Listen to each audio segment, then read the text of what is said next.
life doesn't end here. We have to go on. Life cannot end here. We must stand back up. You know, those incredibly haunting words were written by Andrés Escobar, the captain of the Colombian national soccer team. He actually penned them for a newspaper column just days after his team suffered a devastating elimination from the 1994 World Cup. He was trying to comfort a broken nation. But tragically, for Andrés himself, life did end right there. Because just 10 days after making a crucial mistake on the soccer pitch, he was brutally murdered in his own hometown. Welcome to This Explainer. Today, we're unpacking one of the absolutely darkest, most tragic moments in the history of sports, the murder of Andrés Escobar, an own goal that cost a life. Now, this isn't just a story about a lost soccer match. It's a profound look at the terrifying intersection of sports, cartel violence, and national pride in 1990s Colombia. So let's dive right in and try to understand how a simple game could lead to such a horrific tragedy. Section 1, the fatal own goal. Okay, picture this. It's the sun-kissed Rose Bowl Stadium in Pasadena, California. The date is June 22nd, 1994. And the stakes? They literally could not be higher. Colombia was heavily favored to win the entire tournament, and they're playing the United States in a totally must-win match. The tension is just suffocating. So we're in the 35th minute. American midfielder John Harkes plays a dangerous diagonal cross from the left side. Andrés Escobar, who is this brilliant, disciplined defender famously known as the gentleman of football, tracks back to defend it. He stretches out to block the cross. It's a totally routine defensive move, but he hits it awkwardly. The ball mistakenly deflects past his own goalkeeper and rolls right into the net. It's an own goal. Ultimately, Colombia loses the game 2-1, and just like that, they're knocked out of the World Cup. Now, it was an honest, super common mistake on the pitch, but in the context of 1990s Colombia, that routine error effectively became a ticking time bomb. Section 2, the rise of narco soccer. To understand why a simple soccer mistake could literally become a death sentence, we have to look at the bigger picture here. Back in the 1980s, powerful drug cartels heavily infiltrated professional soccer. Kingpins were pouring billions of illegal dollars into the sport. They bankrolled these massive salaries just to keep star players from leaving for European leagues. Plus, they were using the soccer clubs as giant money laundering operations. But here's the catch. They also built pitches in desperately poor neighborhoods, basically buying loyalty and cultural legitimacy. All this massive influx of cash created what was known as Colombia's golden generation of players.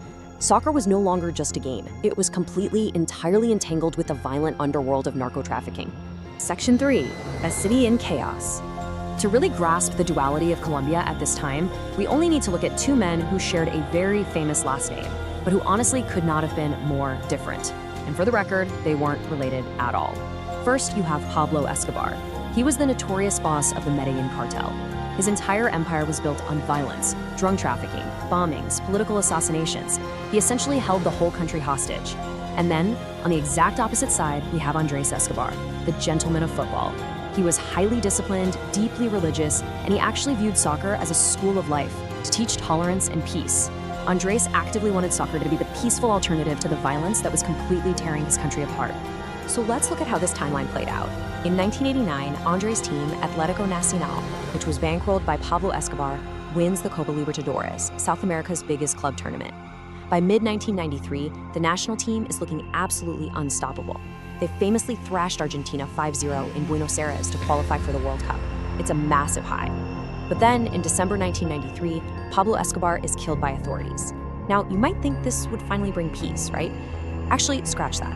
It unleashed total anarchy. The cartels instantly fractured into warring factions fighting for control. And it's right in the middle of this absolute chaos that the team travels to the US for the June 1994 World Cup.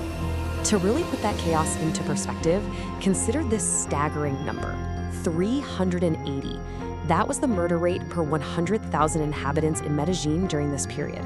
I mean, it was effectively the murder capital of the world. With Pablo Escobar gone, there was no order, no rules at all. Just violently armed factions fighting for the scraps. This was the terrifying, unbelievable reality that the players left behind, and the exact same reality they knew they had to return to. Section 4, the World Cup nightmare.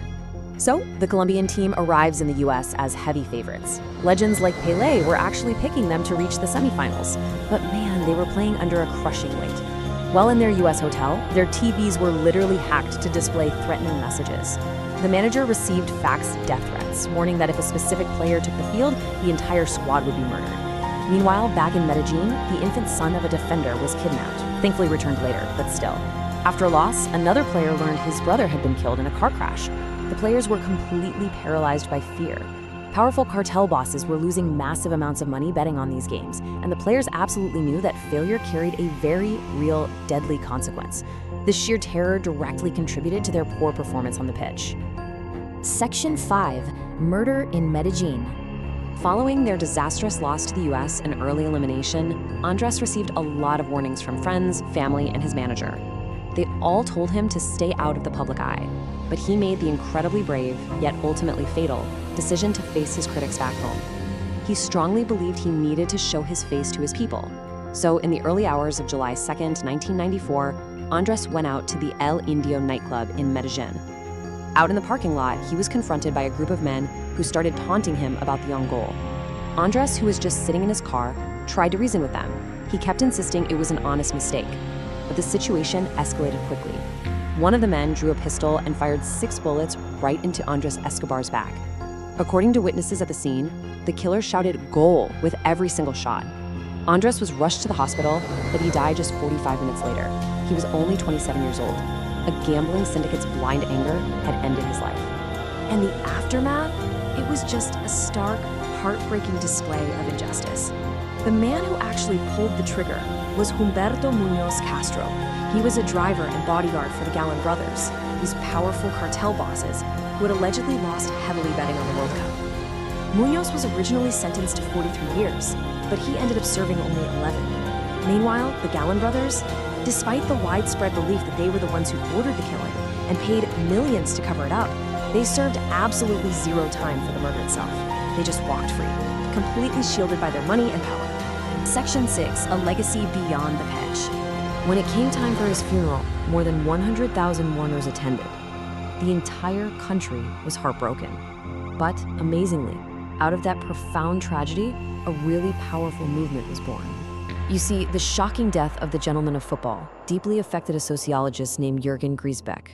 He started wondering, how could a game that is so fundamentally based on teamwork lead to such horrific violence?